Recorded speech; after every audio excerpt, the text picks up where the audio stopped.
특히 우려가 컸던 개천절 불법 집회가 코로나 재확산을 유발하지 않도록 철저하게 대비하여 빈틈없이 차단했습니다. 시민들께서도 적지 않은 교통 불편을 감수하며 협조해 주셨습니다.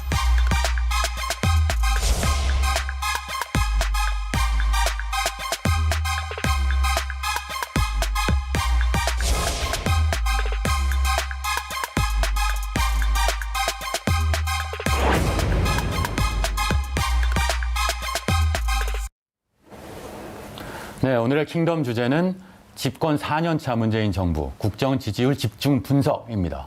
자, 추석을 앞두고 주요 언론사들이 일제히 지지율 조사를 발표했었습니다. 일단 그 추석 전 결과부터 말씀 주시죠. 네, 조사 방법에 따라서 다소 차이는 있습니다만 대략적으로 보면 40% 중반대에서 50% 초반대 굉장히 높은 수치입니다. 집권 4년차 치고는 역대 정부 최고의 수준이거든요. 네. 그래서 문재인 대통령 지지율이 굉장히 높은 수준에서 유지되고 있다 이렇게 볼 수 있을 것 같습니다.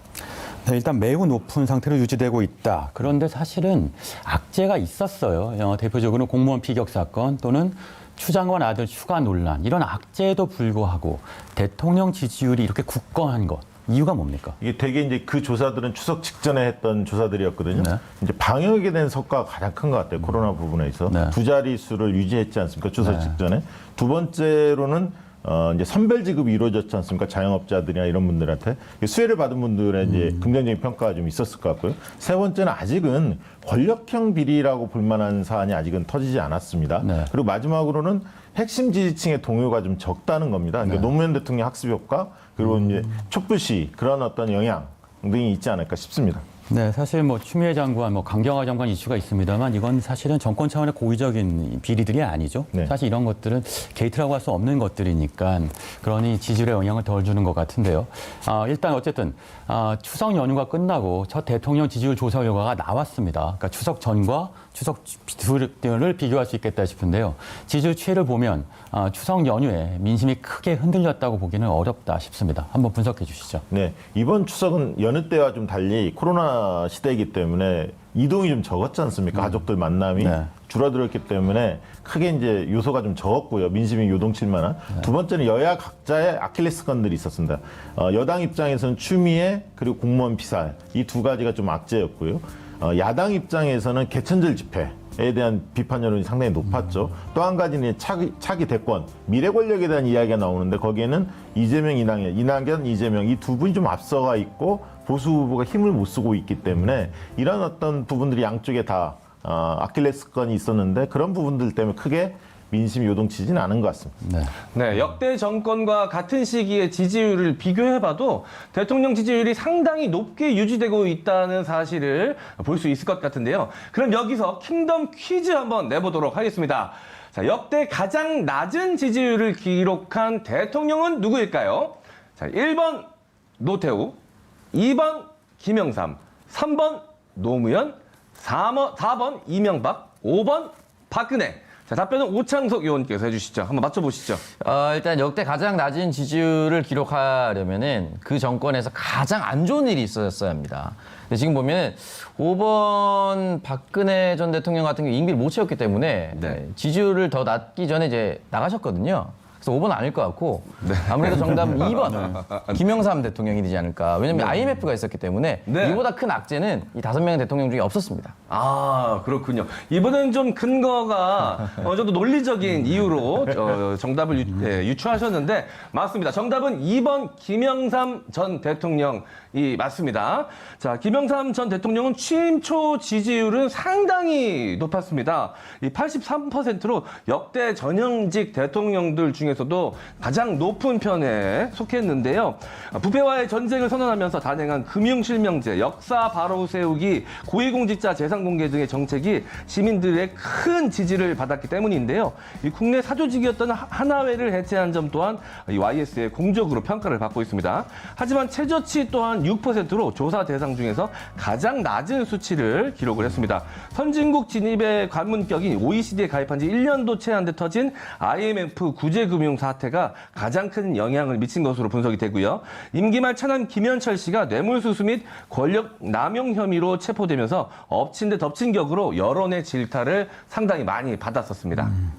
네, 일단 어떻습니까? 박시영 대표님. 네. 일단 집권 4년차 추적 민심이 고비잖아요. 네. 정권한테는. 그때 네. 보통 대부분 몇몇 징후들이 나타나게 되는데 어떤 징후가 있고 그 징후에 문재인 정권은 어떻게 다른 모습을 보여주고 있는지 한번 짚어주시죠. 일단 가장 중요한 게 이제 4년차 때 가장 그 악재가 되게 이제 권력형 게이트입니다. 비리. 네. 특히 이제 뭐 친인척 비리라든가. 비근한 예로 이제 최순실 기억나지 않습니까? 이런 어떤 권력을 사유한 이런 정황들이 드러나면 국민들이 등을 돌립니다. 네. 두 번째는 이제 미래 권력과의 갈등이 있습니다. 현재 권력인 대통령과 차기의 유력 주자와의 갈등. 그것은 근데 대통령 지지율이 떨어지면 당연히 미래 권력은 차별할 수밖에 없습니다. 네. 그래서 대통령 지지율이 지금 굳건한 편이기 때문에 이낙연, 이재명 이런 분들이 문재인 대통령과 지금 차별화하고 있지 않은 상태인 거죠. 그게 이제 여권한테는 호재인 거죠, 사실은. 양쪽이 인과관계인데. 그렇습니다. 약점 공전의 면이 없는 앞뒤면과 거군요. 같은 네. 겁니다. 그리고 세 번째로는 이제 공무원들의 복지 뭐랄까 기강회의가 있고요, 복지부동 이런 부분들이 많이 나타나는 시기입니다. 왜냐하면 눈치 봅니다, 미래 권력에. 근데 지금은 민주당 쪽의 집권 가능성이 조금 더 높기 때문에 이 부분들에 대해서 통제가 가능한 범위 안에 있는 게 아닌가 싶고요. 마지막으로 이제 중요한 게 이제 국정과제에 대한 성과가 있어야 하는데 이 부분은 이제 보는 시각에 따라 좀 다를 것 같습니다. 그래서 문재인 정부도 국정 성과, 체감하는 성과에 대해서 더 올릴 필요가 있다. 그렇게 충원 드리고 싶습니다. 네, 그렇군요. 일단 성과를 보여주면 그러면 정말 5년 차까지도 굉장히 탄탄한 지지를 유지할 수도 있겠다 싶기도 한데요. 여기에 또 다른 변수가 있습니다. 국정감사입니다. 자, 하반기에 국정감사가 있고 이 국정감사 때문에 대통령 지지율에 어떤 영향을 미칠까 이것도 궁금한데 어떨까요? 일단은 국정감사가 되게 아까 이제 모두에서 말씀하셨듯이 야당이 주로 공세적으로 나오는데 그렇죠. 여당은 이제 철벽 방어를 하게 돼 있습니다. 증인 신청을 많이 야당에서 하면 그걸 가능하면 막으려고 하죠. 네, 국감은 야당과 여당의 공수가 바뀌니까요. 처음에 볼 때는 야당이 조금 더 명분의 우위가 있습니다. 누가 보더라도. 그런데 지금 자세히 들여다보면 야당 안에서도 악재가 굉장히 많아요. 또 언론이 드러내지 않았던 사실들이 국감 현장을 통해 새롭게 드러날 가능성이 있습니다. 아까 이제 윤석열 총장의 가족의 문제, 박덕흠 문제, 그다음에 이제 공정경제 3법을 김종인 위원장은 동의했지만 많은 국민의힘 의원들은 반대하고 있고요. 네, 또 공수처 문제, 네. 그다음에 이제 이해관계 이해 충돌 방지에 관련된 문제 등등 여권이 야권을 공격할 소재도 꽤 많다 때문에 무승부로 갈 가능성이 있어 보입니다. 국감은 무승부로 예상하신다. 또 다른 변수도 있죠. 일단 추석 즈음이 되면 특히 4년차 추석이 되면 차기 대권 주자에 대한 관심이 높아질 수 있는데 각 여론조사에서 이낙연 대표하고 이재명 지사 양강구도 이외엔 보이지 않습니다. 이것도 야당한테는 악재일 텐데 일단 분석해 주시죠. 그렇습니다. 두 분이 워낙 강세이기 때문에 다른 사람들이 지지율을 치고 나갈 공간이 지금 확보가 안 돼 있습니다.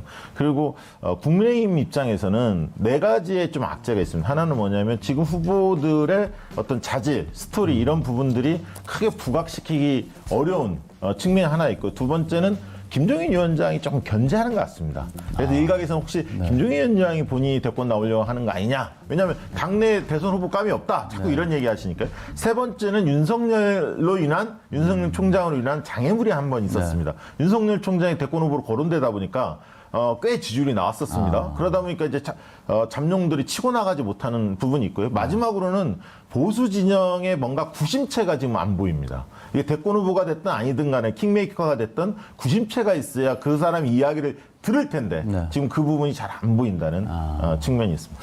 킹도 없고 킹메이커도 지금 현재는 없는 상태군요. 네. 최근에 굉장히 흥미로운 여론조사가 하나 있었습니다. 이 두 대권 후보자에 대한 호감도 조사였는데요.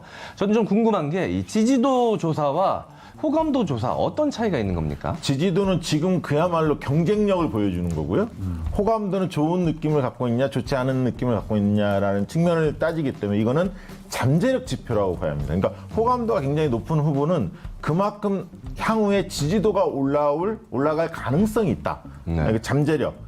이렇게 바라보셔야 할 것 같고요. 그래서 이제 호감도가 낮은 후보인 경우에는 호감도를 높이는 일에 우선적으로 지지도보다도 호감도를 높이는 쪽에 캠페인을 집중해야 한다. 조언드립니다.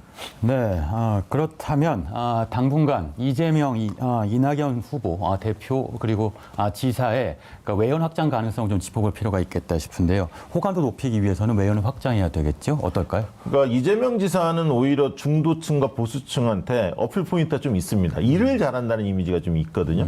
근데 이제 당내 비토층이 좀 있기 때문에 그 비토층을 좀 무마시키는 비호감도를 낮추는 일에 좀 필요해 보이고요. 그다음에 이제 중도층한테 강점이 있을 거라고 이낙연 대표를 보통 사람들이 이야기했습니다. 네. 왜냐하면 좀 품격 있고 안정감 있다 했는데 엄중하죠. 오히려 네. 중도 보수층한테는 이재명 지사한테 지금 밀리고 있습니다. 그래서 그런 부분에 대한 당대표로서 성과를 내서 중도 보수층까지 껴안을 수 있는 그런 확장력이 있음을 보여줘야 할 때가 아닌가 싶습니다. 앞으로 바라봐야 될 시간들이 필요할 것 같은데요. 관련돼서 야당의 잠재 후보군 지지율 관련된 얘기 좀 해볼까 싶습니다. 아주 낮아요. 왜 이렇게 치고 나오지 못하는지 한번 짚어주시죠. 이제 아까 말씀드렸듯이 이제 가장 중요한 것은 지금 이제 내년 초까지도 치고 나오지 못하면 굉장히 이제 힘들어집니다. 얼마 안 남았습니다. 아직 네. 대권이라는 게. 그렇기 때문에 이제 각자 후보들의 자질을 스토리를 이렇게 많이 국민들한테 알려내야 하는데 신선한 카드가 그렇게 많지는 않습니다. 그리고 김종인 위원장의 좀 생각을 좀 바꿀 필요가 있습니다. 당내에서 후보를 육성하는 쪽으로 좀 분위기를 만들어 가실 필요가 있는데 아직은 그런 조짐이 좀 보이고 있지 않다는 거죠. 네. 그리고 관련돼서 또 짚어볼 필요가 있겠다 싶은데 민주당 호감도 관련된 내용입니다. 여당에 대한 호감도가 생각보다 높지 않습니다. 이건 이유가 뭡니까? 그동안은 이제 호감도 꽤 높았는데 빠졌죠. 비호감도는 좀 높아지고요. 네. 그만큼 이제 가랑비에 옷 젖듯이 여러 사안들의 악재들이 조금씩 쌓인 거예요. 그리고 180석 몰아줬는데 바뀌는 게 뭐야? 이렇게 이제 국민들이 되묻고 있는 거죠. 물론 이제 시기가 얼마 안 지났습니다. 이제 정기국회 하고 있지만 그만큼 여당은 긴장을 해야 하고요. 이번 정기국회에서 개혁과제라든가 민생과제라든가 중요한 법안에 대해서 반드시 통과를 시켜야 합니다. 결국 정리하면 국민은 처음부터 끝까지 하나부터 열까지 성과를 원한다는 얘기입니다. 자, 지금까지 집권 4년 차 문재인 정부의 국정 지지율을 집중 분석해봤습니다. 자, 어쩌면 레임덕 없는 최초의 대통령이 탄생할지도 모르겠다는 기대를 하게 되는데요. 자, 여기까지 박시영 의원, 오창석 의원과는 여기서 인사드리겠습니다. 두 분 수고하셨습니다. 감사합니다.